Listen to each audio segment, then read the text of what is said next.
بسم الله الرحمن الرحيم الحمد لله رب العالمين اللهم صل وسلم على سيدنا محمد الفاتح لما أغلق والخاتم لما سبق ناصر الحق بالحق والهادي إلى صراطك المستقيم وعلى آله وأصحابه حق قدره ومقداره العظيم سبحانك لا علم لنا إلا ما علمتنا إنك أنت العليم الحكيم ولا حول ولا قوة إلا بالله العلي العظيم رب اشرح لي صدري ويسر لي أمري واحلل عقدة من لساني يفقهوا قولي أما بعد. Ma'asyiral hadirin jamaah yang dimuliakan oleh Allah Subhanahu wa taala. Puji dan syukur senantiasa kita panjatkan kehadirat Allah Subhanahu wa taala yang telah menggerakkan hati kita, meringankan langkah kaki kita sehingga dengan izin Allah kita bisa hadir di satu majelis ilmu yang sangat dicintai Allah dan Rasul-Nya, di tempat yang dimuliakan oleh Allah Subhanahu wa taala dan di waktu yang sangat diberkahi oleh Allah Subhanahu wa taala. Pada pertemuan lalu kita sudah selesai membahas tentang arkanul iman, rukun iman. Maka pada kesempatan pertemuan hari ini bahasan kita lebih difokuskan pada al-qasas fil Quran atau kisah-kisah di dalam Al-Quran. Kitab yang jadikan rujukan utama ini adalah kitab Al-Mustafad min Qasasil Quran Lida'wati wa Du'at, yang pesan yang diambil dari kisah Al-Quran untuk tujuan dakwah dan juga untuk para pendakwah. Ini kitab ditulis oleh Dr. Abdul Karim Zaidan, terbitan Muassasah Ar-Risalah. Kitab ini adalah kitab kontemporer dicetak pada masa sekarang, dan di dalam kitab ini banyak kisah-kisah dan pelajaran-pelajaran yang bisa kita ambil. Maka pertemuan-pertemuan berikutnya kita akan coba membahas tentang al-qasas fil Quran, kisah-kisah di dalam Al-Quran. Kalau kita lihat Al-Quran yang kita baca, sepertiganya itu berisi tentang kisah. Kalau kita bikin persentase 33% isi kandungan Al-Quran itu isinya tentang al-qasas atau kisah. Tetapi Al-Quran bukan buku kisah, Al-Quran bukan buku sejarah. Maka rincian sejarah di dalam Al-Quran itu tidak berurutan, karena memang bukan buku kisah, bukan buku sejarah, tapi adalah hudan, buku yang tujuannya adalah memberikan petunjuk. Maka setiap kisah-kisah dalam Al-Quran itu pada dasarnya adalah ingin menyampaikan pesan.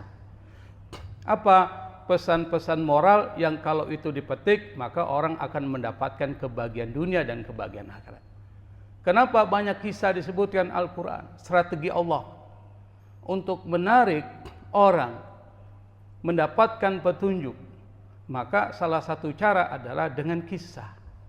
Kenapa kisah? Karena secara psikologis orang itu suka diberikan cerita. Orang suka diberikan kisah. Coba saja Anda mendengar ceramah yang tidak ada kisah dan ceritanya, itu seperti makanan yang tidak punya rasa. Maka perlu ada kisah.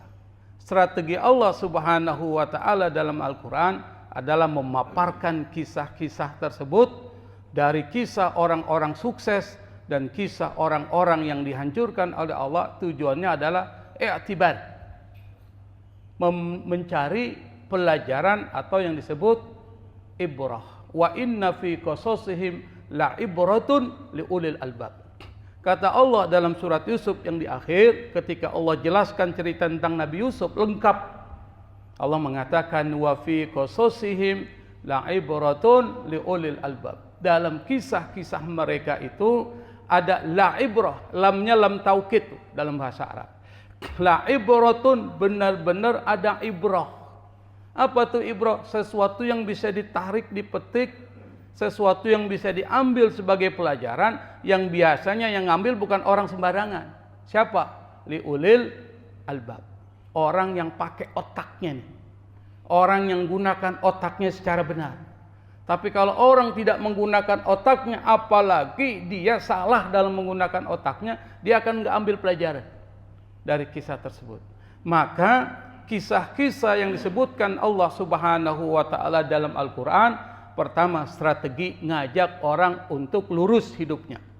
Yang kedua, di dalam kisah itu ada pesan-pesan yang seandainya kita jalankan, maka pesan-pesan itu bisa memberikan makna di dalam kehidupan kita. Di antara kisah-kisah yang pertama yang perlu disebutkan adalah cerita tentang Nabi Adam. Dan di dalam kitab ini yang pertama diceritakan adalah tentang Nabi Adam. Kalau Anda ingin mencari kitabnya bisa di Shopee nih. Saya bukan iklan ya. Tapi di Shopee nih, kitabnya bagus nih. Al-Mustafadu min Qasasil Quran. Saya beli 3 bulan yang lalu. Dan kitab ini kitab yang sangat bagus untuk kita bisa baca. Tapi mungkin belum ada terjemahnya ini. Baru ada tulisan bahasa Arab. Dalam kitab ini saya cuma ngeringkas. Jadi enggak membaca keseluruhan. Tapi diringkas, diberikan pemaknaan-pemaknaan supaya lebih jelas dan lebih mendalam kajian kita. Yang pertama, ini terbalik ini. Siapa Nabi Adam itu? Kalau kita ingin tahu tentang Nabi Adam, maka literatur rujukannya kitab sejarah. Kitab sejarah Islam yang ditulis, yang menjelaskan tentang profil Nabi Adam itu, diantaranya adalah kitab yang ditulis Ibnu Katsir. Namanya Al-Bidayah wan Nihayah. Kitabnya berjilid-jilid. Yang kedua, kitab yang ditulis oleh Ibnu Jarir At-Tabari, namanya Tarikh At-Tabari. Itu sejarah yang lengkap bicara tentang kisah-kisah Nabi dan Rasul. Dan kisah umat-umat sebelumnya. Dan kisah tentang perjalanan umat Islam dalam sejarah. Dua kitab ini kitab rujukan. Yang pertama Al-Bidayah wan Nihayah, tulisan Ibnu Katsir, ulama tafsir yang punya tafsir namanya tafsir Ibnu Katsir, mazhabnya Syafi'i. Yang kedua At-Tabari dari Tabaristan. Tabaristan itu adalah wilayah di Persia, Iran. Sekarang berada di sekitar Iran. Dan Iran ini Pak termasuk wilayah yang banyak menghasilkan para intelektual besar. Misalnya, siapa yang mengumpulkan hadis-hadis di dalam Kutubus Sittah, 6 kitab hadis? Rata-rata orang Iran. Rata-rata orang yang berada di Persia, zaman kerajaan Persia dulu. Siapa? Imam Bukhari, Imam Muslim, Ibnu Majah, At-Tirmidzi, siapa lagi? Abu Daud, An-Nasai. Itu rata-rata orang yang tinggal di wilayah Persia. Yang Persia sekarang adalah Iran. Dulu Persia masuk Afghanistan, Bukhara, tuh daerah Bukhara termasuk, maka muncullah nasi Bukhari itu dari wilayah itu. Nah, termasuk At-Tabari ini adalah intelektual Muslim terbesar yang menulis tafsir pertama, namanya tafsir At-Tabari Jami'ul Bayan. Dan tafsirnya luar biasa bagus. Dan beliau ini berasal dari Persia, yaitu dari Tabaristan. Namanya disebut dengan At-Tabari. At-Tabari bukan namanya. At-Tabari itu adalah nisbat kepada wilayahnya, Tabaristan. Maka disebut dengan At-Tabari. Namanya Ibnu Jarir At-Tabari. Nah, dalam kitab At-Tabari, Tarikh Tabari dan Tarikh yang ditulis oleh Ibnu Katsir disebutkan Allah perintahkan malaikat sebelum penciptaan Adam nih. Allah perintahkan malaikat. Di antara riwayat tersebut yang diperintahkan itu malaikat maut, malaikat Israel. Untuk apa? mengambil segenggam tanah dari berbagai penjuru bumi, diambil semua tuh. Karena tanah di bumi itu bermacam-macam, maka keturunan Adam pun lahir dengan berbagai variasinya. Ada yang lahir kulitnya merah, kayak orang Kemanggisan lah, kulitnya merah-merah. Betul nggak Pak? Kulitnya merah atau kulitnya apa Pak? Hitam katanya, ngaku lagi. Ada yang kulitnya putih. Kalau putih itu biasanya orang Eropa. Orang-orang Eropa, kulitnya putih. Ada yang hitam. Yang hitam di mana, Pak? Di mana? Afrika. Hitam banget itu. Kalau kita bukan hitam, Pak. Oh, kulitnya hitam, bukan. Kita sawo busuk. Kalau sawo matang lain ceritanya nih, sawo busuk. Ada yang karakternya lembut. Maka nanti ada daerah-daerah yang kalau ngomong lembut. Kalau di Sulawesi Selatan orang Bone itu lembut. Marahnya orang Bone tuh itu seperti lembutnya orang apa? Pak Iksan tuh. Hah? Ada satu lagi itu kalau ngomong lembut aja itu kasar tuh. Bukan Makassar, ada satu lagi wilayah namanya, saya lupa namanya itu. Ada suku di situ.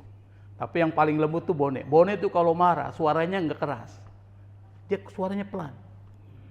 Nah, pelannya marahnya Bone itu seperti lembutnya orang, saya lupa tuh suku di sana. Ada sukunya namanya. Kasar kalau ngomong tuh tinggi, mau marah mulu tuh. Kalau di sini di mana itu? Hah? Bukan Jinepon tuh ada lagi satu suku namanya. Kalau di sini ya seperti orang Batak kan kalau ngomong tinggi tuh. Nah, ada yang lembut, orang Jawa tuh orang Jawa yang bagian apa? Solo. Ya enggak kecuali yang satu ya. Yang lembut, ada tuh. Ada yang keras. Keras tuh ngomongnya tinggi tuh. Ada yang baik, ada yang buruk. Nah, ternyata itu diambil dari berbagai tanah itu. Makanya dalam kitab Mukhtasar Al-Qurtubi itu dijelasin, Anda ini diambil dari tanah mana, maka akan meninggal di tanah itu. Hah? Kalau tanahnya tanah sengketa, repot. Apalagi tanah kuburan, repot lagi. Jadi di mana Anda meninggal, disitulah tanah Anda dibuat dari situ. Itu menurut riwayat yang disebutkan dalam kitab Mukhtasar Al-Qurtubi. Yang kedua, di dalam kitab itu juga dijelaskan tentang postur tubuhnya Nabi Adam. Ibnu Katsir tuh, dalam kitab Al-Bidayah wa Nihayah menyebutkan Nabi Adam itu tingginya 60 hasta. 60 hasta, Pak. 60 hasta itu kalau dimeterkan karena satu hasta kalau nggak salah 45 cm. Kalau dimeterkan antara 27 sampai 30 meter. Tinggi nggak Pak tuh? Tinggi tuh. Nabi Adam tinggi, besar. Cuma pada saat zaman-zaman mendekati hari akhir, itu manusia mulai mengkerut loh. Apa bahasanya? Menyusut menjadi paling tinggi 2 meter. Paling tinggi Pak. Sekarang tuh. Jadi dari zaman Nabi Adam tingginya sampai 30 meter, makanya pernah kaum Ad itu adalah raksasa semua itu Pak. Kaum Ad. Yang bisa bangunan gunung-gunung dibuat sebagai istana-istana. Itu kaum Ad. Nah sekarang sekitar paling tinggi orang tingginya 2 meter. Paling tinggi tuh. Ada nggak sekarang orang yang tinggi 2 meter di Indonesia? Ada nggak? Nggak ada. Paling 1,90 meter. Itu pun jarang. 1,80 meter aja udah jarang. Paling kita 1,30 meter, 1,40 meter, paling tinggi 1,85 meter misalnya. Itu paling tinggi. Biasanya begitu. Nah, kenapa? Hikmahnya itu bukan pada persoalan tinggi. Allah tidak melihat kepada posturnya, tapi yang Allah lihat adalah pada hatinya. Jadi Jadi arahnya ke sana.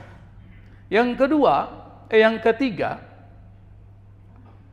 At-Tabari menceritakan secara rinci tentang saat ruh ditiupkan ke dalam tubuh Nabi Adam. Apa? Ketika ruh mencapai kepala Nabi Adam, Adam langsung mengucapkan, Adam langsung bersin. Setelah itu apa yang diucapin? Alhamdulillah. Maka kita disunahkan kalau kita bersin ngucapin Alhamdulillah. Seperti Nabi Adam pada saat ketika ruh mencapai kepalanya, langsung dia bersin tuh. Lalu kemudian mengucapkan Alhamdulillah. Saat ruh mencapai matanya, dia langsung lihat buah-buahan surga. Dan saat mencapai perutnya, ia langsung merasa lapar. Ruh sampai perutnya, langsung dia lapar. Dan ingin bangkit sebelum ruhnya sampai ke kaki. Maka di sini digambarkan sifat manusia itu adalah al-ajalah. Suka tergesa-gesa. Suka ngambil kesimpulan tanpa mencari informasi yang pas tuh. Tuh kita tuh. Ada orang ngomong, orang cerita nih, lu diomongin begini loh. Langsung percaya, Pak. Padahal belum tentu yang disampaikan itu seperti itu. Boleh jadi ingin memecah belah, kita percaya. Makanya diturunkan syariat oleh Allah, in ja'akum fasikum binaba'in fatabayanu. Kalau ada orang bawa berita, naba itu berita penting. Kalau berita biasa disebut dengan khobar. Naba itu penting tuh. Maka periksa dulu, tabayun. Kenapa? Kalau enggak tabayun, ente nyesel nanti karena akan menimpakan satu penderitaan kepada kaum. Sama tuh. Karena kita enggak suka sama dia ini, kita mau pecah dia nih. Kita datang sama dia, ente diceritain sama si A begini. Akhirnya muncul emosi. Karena muncul emosi, ketemu tiba-tiba apa yang terjadi? Gak mau ngeliat. Orang itu bingung, kenapa nih kalau dia ngeliat gua kok begini? Tuh. Kenapa? Karena dia dapat informasi tentang orang itu yang jelek-jelekin dia. Padahal dia nggak tahu dan dia nggak jelek-jelekin. Makanya kita diperintahkan kalau ada orang melaporkan yang buruk tentang kita dari orang lain, jangan langsung percaya, Pak. Periksa dulu benar nggak nih? Jangan-jangan ini memecah belah ini. Tuh. Itu diajarkan oleh Islam. Nah, ciri al-ajalah itu kata Nabi, al-ajalah minasyaiton. Yang namanya tergesa-gesa, cepat menyimpulkan atau cepat melakukan sesuatu tanpa pertimbangan yang matang, tanpa ada konsep-konsep perencanaan, itu bisa bahaya, Pak. Anda bangun negara ini tanpa perencanaan, kacau negara, Pak. Makanya ada perencanaan. Kira-kira mau bangun apa dalam rentang waktu 5 tahun tuh, perencanaan. Tapi pada saat ketika berjalan pemerintahan, perencanaannya berbeda, Pak. Bahaya. Bahayanya di mana? Anggarannya mana? Kalau anggarannya nggak ada, apa yang terjadi? Pajak dinaikin. Siapa yang kena? Kita.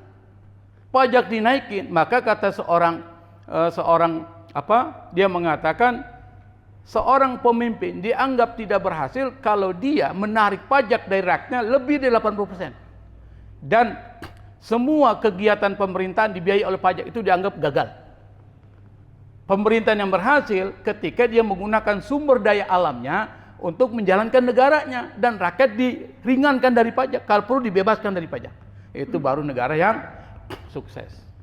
Zaman Khalifah Umar bin Abdul Aziz makmur semuanya, Pak. Kenapa? Enggak dibebankan pajak. Seperti kita sekarang pajaknya besar. Pajak yang kita bayarkan enggak kembali lagi ke kita. Persoalannya di situ.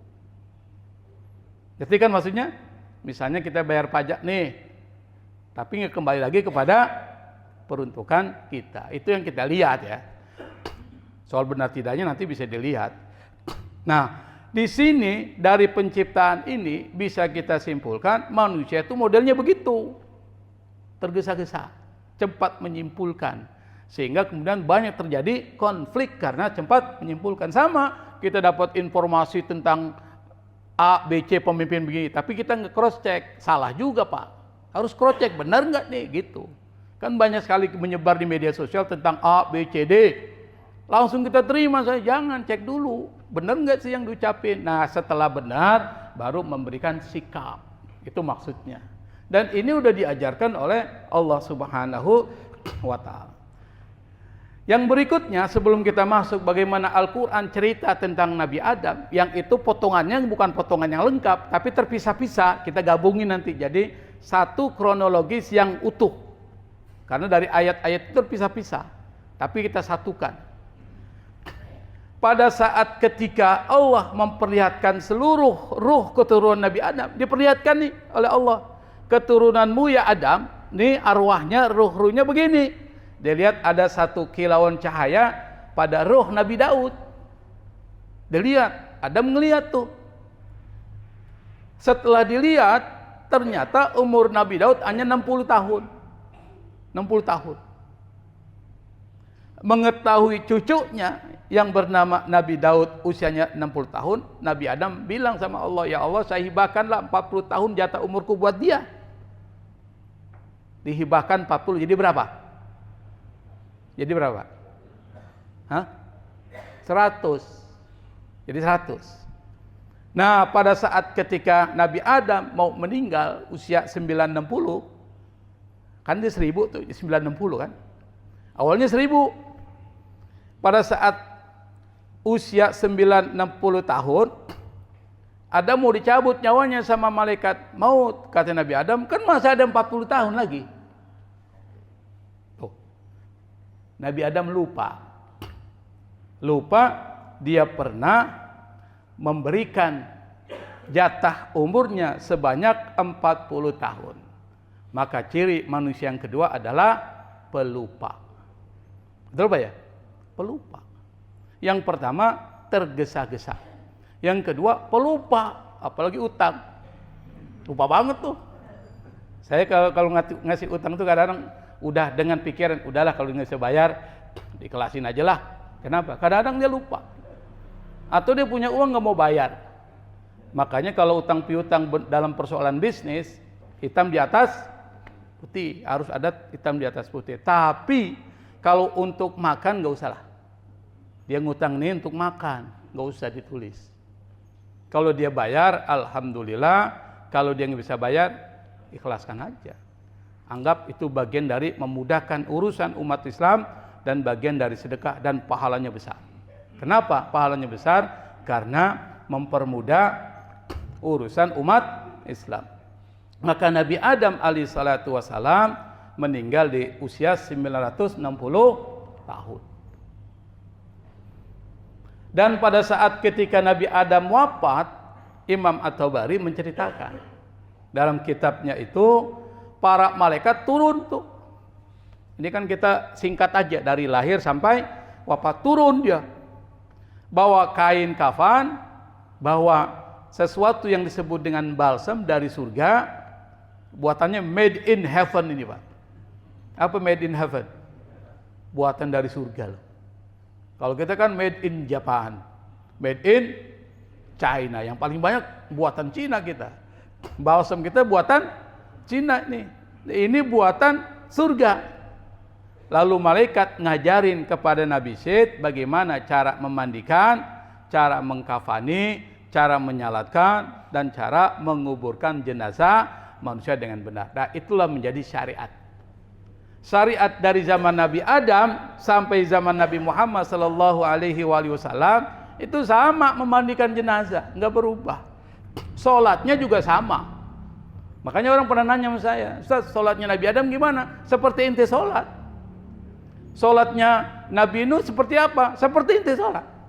Kenapa? Karena nggak mungkin berubah syariatnya. Datang dari orang yang sama, dari zat yang sama, yaitu Allah Subhanahu wa Ta'ala. Cuma yang berbeda adalah waktunya, awqat. Yakhtalifuna fil awqat. Mereka berbeda tentang waktu. Ada yang subuh aja, ada yang waktu zuhur, asar, dan seterusnya.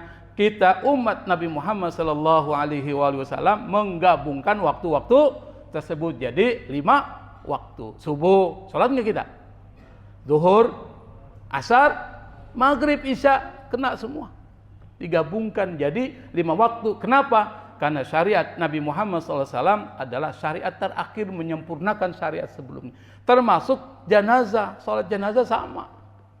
Nabi Adam dimandikan seperti itu sampai seterusnya. Nabi Isa meninggal nggak sih? Menurut keyakinan mereka Nabi Isa mati. Orang Kristen, orang Yahudi mengatakan mereka mati. Tapi dalam pandangan Islam, walakin subbihalahum. Menurut keyakinan kita, Nabi Isa diangkat ke langit, yang dibunuh adalah yang diserupakan seperti wajahnya Nabi Isa. Ini gambaran singkat tentang Nabi Adam dari lahir sampai meninggal. Dipersingkat aja. Bagaimana pandangan Al-Quran? Nah, kita lihat. Al-Quran membahas tentang Nabi Adam itu dengan urutan yang tidak teratur. Tidak seperti kalau kita baca buku sejarah. Kalau baca buku sejarah teratur tuh. Teratur. Tapi dalam baca Quran dia terpisah-pisah. Ada di ayat A, ada di surat B, ada di surat C, terpisah-pisah. Maka dalam kajian kita ini nanti beberapa pertemuan kita akan selesaikan tentang Nabi Adam, menyatukan yang terpisah-pisah menjadi kronologis dari awal sampai akhir. Tapi pendapatnya adalah pendapat Al-Quran. Yang pertama, sebelum Allah ciptakan Nabi Adam sudah ada informasi. Jadi Allah mengiklankan, menyatakan di depan malaikat. Jadi penciptaan Nabi Adam bukan penciptaan tanpa perencanaan, Pak. Sudah direncanakan. Maksudnya apa? Kalau kita mengikuti cara Allah, maka segala sesuatu harus berbasis pada apa? Planning, rencana. Ente buat rencana. Hidup kita ini harus berbasis pada perencanaan dong. Nggak boleh tiba masa tiba akal. Misalnya hari ini nih, hari ini. Kita mungkin punya program-programnya harus dijalankan. Tapi ingat, setiap program itu harus terikat dengan fastabiqul khairat. Karena kita hidupnya nggak lama lagi, Pak. Akhir-akhir hidup kita ini harus isi dengan kebaikan. Bikin program. Hari ini, hari Ahad. Setelah selesai pengajian, malamnya udah dibuat tuh. Maka saya akan ke sini dan terusnya. Saya habis ini baca Quran. Sekitar setengah juz, jadi diprogramkan tuh. Sampai besok begitu perencanaan. Kenapa? Kalau dia rencanakan, hidup kita lebih terarah. Allah Subhanahu wa Ta'ala ketika membuat Nabi Adam, sebelum dibuat udah direncanakan dan sudah diiklankan. Surat Al-Baqarah 30 mengatakan inni ja'ilun fil ardi khalifah. Kata Allah ini pakai huruf taukid inna tuh. Ini sesungguhnya aku, kata Allah. Berarti udah serius nih, perencanaannya udah matang. Ini ja'ilun, akan menjadikan fil ardi, di bumi ini khalifah. Apa itu khalifah? Maknanya dua. Khalifah itu pengganti makhluk sebelumnya. Khalifah maksudnya adalah yang memakmurkan bumi. Dua. Kalau yang dimaksud pengganti sebelumnya, maka khalifah Rasulullah, pengganti Rasulullah dalam mengurus umat. Umar itu dipanggil khalifah Rasulullah. Abu Bakar disebut khalifah Rasulullah. Umar disebut khalifah Rasulullah. Kata Umar, enggak enak dengarnya. Enak enggak dengarnya, Pak? Khalifah Rasulullah, enak enggak dengarnya? Enggak enak. Kata Umar, ganti jadi Amirul Mukminin. Maka kemudian Umar bin Khattab disebut Amirul Mukminin. Artinya yang diserahi tugas untuk ngatur urusan umat Islam. Kata khalifah itu pengganti, bukan pemimpin, Pak. Pengganti. Berarti sebelum manusia ada makhluk dong? Ada. Makhluk itu seperti dikatakan para malaikat. Apakah engkau akan menciptakan orang yang merusak bumi? Melakukan perusakan dan menumpahkan darah, ya Allah. Berarti malaikat udah tahu informasinya. Nggak mungkin keluar dari malaikat kalau perkataan seperti itu, kalau dia nggak tahu. Berarti udah ada cerita sebelumnya tentang makhluk yang diciptakan Allah yang melakukan perusakan. dan menumpahkan darah. Siapa? Bangsa jin. Jadi bangsa jin itu diciptakan sebelum bangsa manusia dan melakukan perusakan.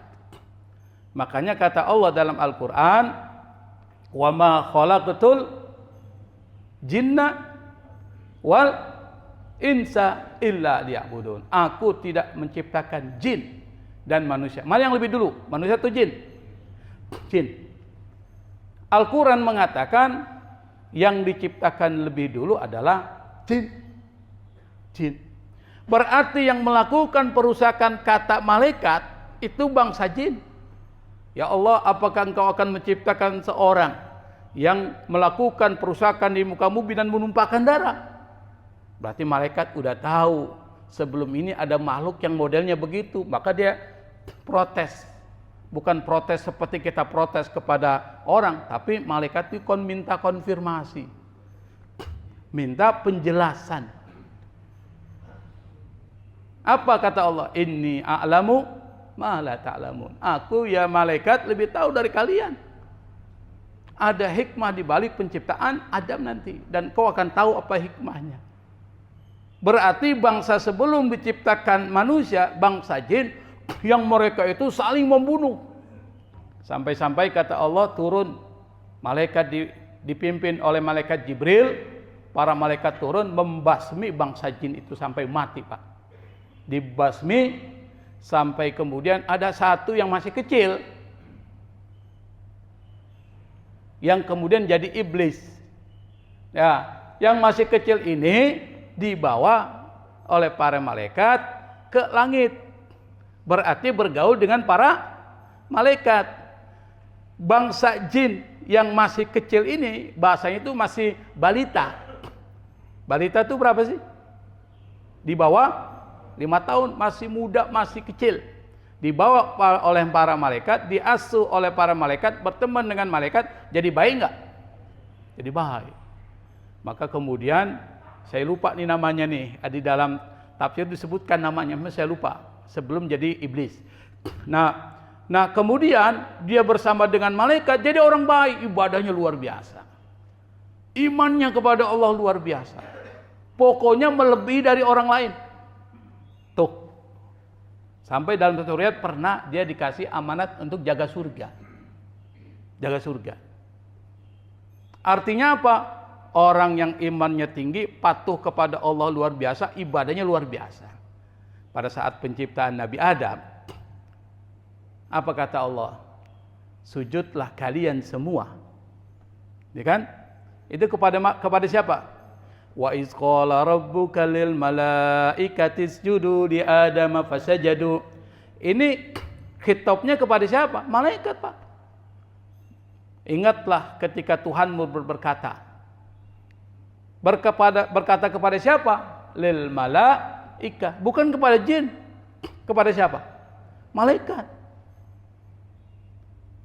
Usjudu li Adam, sujudlah kalian semua kepada Nabi Adam. Bukan sujud dalam pengertian menyembah, tapi ihtiram wa takrim, penghormatan. Karena ini perintah. Kalau perintah itu nggak usah dicari apa alasannya. Perintah. Karena Allah itu memerintahkan, nggak usah ente cari apa alasannya Allah merintahin. Jalanin aja.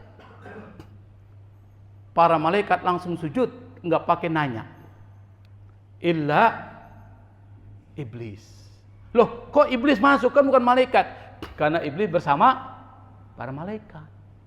Berteman dengan malaikat, besar dengan malaikat. Illa iblis. Iblis nggak mau. Aba wastakbara wa kana minal kafirin. Aba, dia nggak mau. Enggan. Wastakbara, karena sombong. Wa kana minal kafirin, dan iblis termasuk orang-orang yang mengingkari perintah Allah Subhanahu wa taala. Ingkar dia, tidak patuh. Maka Allah berikan putusan. Ketika dia tidak patuh, maka dia menjadi iblis. Kana minal jinni fafasaqa an amri rabbih. Kata Allah dalam Al-Qur'an, dalam surat Al-A'raf, kana minal jinni, iblis itu, atau dalam surat Al-Kahfi kalau nggak salah, dia termasuk bangsa jin. Fafasaqa an amri rabbih, tapi dia ingkar terhadap perintah Tuhannya. Berarti iblis meskipun bukan bagian dari malaikat karena bersama dengan malaikat masuk. Masuk apa? Masuk dalam kategori perintah. Tapi kemudian dia menyimpang, berarti berpisah dari kelompok malaikat. Bisa dipahami gini Pak? Bisa ya? Nggak paham juga nggak apa-apa Pak ya? Kan nggak ada ujiannya. Ada ujiannya nggak sih? Nggak ada, berarti nggak paham juga nggak apa-apa. Nah, kalau kita lihat dari cerita Allah surat Al-Baqarah 30 itu ada pesannya Pak. Pesan yang disebutkan juga dalam kitab Al-Mustafad min Qasul Quran. Ini kan baru yang pertama ini ayatnya. Apa? Ente sebagai manusia jangan seperti malaikat cepat menilai. Malaikat kan menilai langsung tuh tanpa nggak tahu apa sih sebenarnya rahasia Allah. Langsung mengatakan, ya Allah, kenapa kau ingin menjadikan seorang yang melakukan kerusakan di muka bumi dan menumpahkan darah? Meskipun malaikat benar ada informasi sebelumnya, tetapi malaikat langsung tergesa-gesa menilai sesuatu sebelum mengetahui apa cerita seluruhnya. Makanya sebagai umat Islam Pak, jangan langsung memberikan judgement, penilaian kepada orang. Kita lihat orang pakainya cupang-caping di masjid. Wah, jangan-jangan mau nyolong nih. Doh. Tapi kita lihat orang berjubah seperti wali. Nipu. Jadi jangan juga kita menilai, cepat menilai. Kenapa? Karena itu dilarang oleh Allah Subhanahu wa Ta'ala. Dalam sejarah pernah ada cerita tentang perjanjian Hudaybiyah. Ini kan perjanjian Hudaybiyah. Kalau dilihat dari isinya, itu ngerugiin umat Islam. Dari sisi isinya, perjanjian itu menguntungkan kaum kafir Quraisy, musyrik Quraisy, umat Islam dirugikan. Tetapi Nabi menyetujui perjanjian tersebut. Sampai banyak sahabat bilang sama Nabi, memprotes, sempat mempertanyakan kenapa kita menerima syarat tersebut. Nabi tidak menjelaskan, tapi Nabi ikuti aja. Kalau Nabi sudah memutuskan, maka kita bilang sami'na wa ta'na. Karena ini bukan ucapan Nabi, ini adalah perintah Allah. Akhirnya terlihatlah manfaat di balik persetujuan Nabi terhadap perjanjian Hudaybiyah. Apa? Ini menjadi jalan bagi tersebarnya Islam secara lebih luas dan akhirnya Mekah bisa ditaklukkan. Tuh cerdasnya Nabi. Seakan-akan ini merugikan nih perjanjian, tapi Nabi udah tahu ini akan jadi jalan, Islam akan meluas dan Mekah akan ditaklukkan. Maka pernah di dalam sejarah ada yang disebut dengan Fathu Makkah, penaklukan Mekah, semua simbol-simbol musyrik dihilangkan dari Ka'bah dan Mekah semuanya jadi Islam. Kalau Mekah jadi Islam, Madinah jadi Islam, kuat sudah nih Pak nih. Itu strategi Rasulullah. Kalau kita lihat dengan kacamata kita kayaknya ngerugi ini. Tuh, ngerugi. Makanya di dalam cerita ini ibrah yang ingin disampaikan oleh Allah adalah jangan cepat-cepat menilai sesuatu sebelum kita tahu keseluruhan dari sesuatu itu. Maka percaya aja kalau Allah sudah menentukan A, B, C, D, udah jalani. Misal saya beri contoh. Tiba-tiba kita diberikan musibah oleh Allah. Udah nggak usah nanya. Musibah ini adalah sesuatu yang mungkin dibaliknya ada yang baik. Kita kan menganggap yang namanya kematian itu buruk Pak ya. Belum tentu Pak. Kematian itu bisa baik. Makanya dalam Al-Quran Allah ingatin, asa antakrahu syai'an wa huwa khairul lakum wa asa an tuhibbu syai'an wa huwa syarrul lakum. Boleh jadi yang kau benci itu asa an takrahu syai'an wa khairul lakum. Boleh jadi yang kau benci itu bagus. Dan yang kau sukai belum tentu bagus. Maka kalau kita ingin hidup sebenarnya ikut aja apa kemauan Allah. Selesai. Jangan ikut kemauan kita. Kalau ikut kemauan kita banyak masalahnya. Tapi kalau ikut kemauan Allah, misalnya diberikan musibah, sabar. Dikasih rizki, syukur. Diperintahkan A, jalankan. Nggak usah ditanya, kenapa sih gua harus sholat? Nggak usah, jalanin aja. Nah, kalau ingin cari hikmahnya boleh. Tapi mempertanyakan apa yang diturunkan oleh Allah janganlah, ikuti aja. Karena yang dibutuhkan oleh Allah adalah taat. Sebagaimana kalau kita gunakan logika kan gak masuk akal. Kok malaikat disuruh sujud sama Adam? Betul nggak Pak? Masuk akal nggak? Nggak masuk akal. Masa malaikat suruh sujud sama Adam? Nabi Adam. Tapi karena ini perintah, malaikat bilang sami'na wa ta'na. Saya patuhi ya Allah. Soal tanya gimana, alasannya nggak penting tuh. Yang penting saya patuh aja. Karena yang dibutuhkan oleh Allah Subhanahu wa taala adalah kepatuhan kalian. Ente patuh nggak? Ente taat apa tidak? Itu yang diinginkan oleh Allah Subhanahu wa taala. Ini baru satu ayat, udah waktunya hampir jam 5 lewat 55. Insya Allah nanti pada saat tentang penciptaan Adam Pak, kita akan bahas lagi apa sih hikmahnya, supaya kita paham per ayat yang menjadi ayat-ayat yang bicara tentang persoalan penciptaan Nabi Adam menjadi satu kesatuan kisah Nabi Adam. Nanti ada hikmah-hikmah yang bisa kita tarik yang diambil dari kitab Al-Mustafad min Qasasil Qur'ani Lidda'wati wad Du'a. Kalau ada yang bisa bahasa Arab bisa beli nih kitab ini Pak. Cari di Shopee mungkin harganya 300 ribu ya. Wallahul musta'an. Wassalamualaikum warahmatullahi wabarakatuh.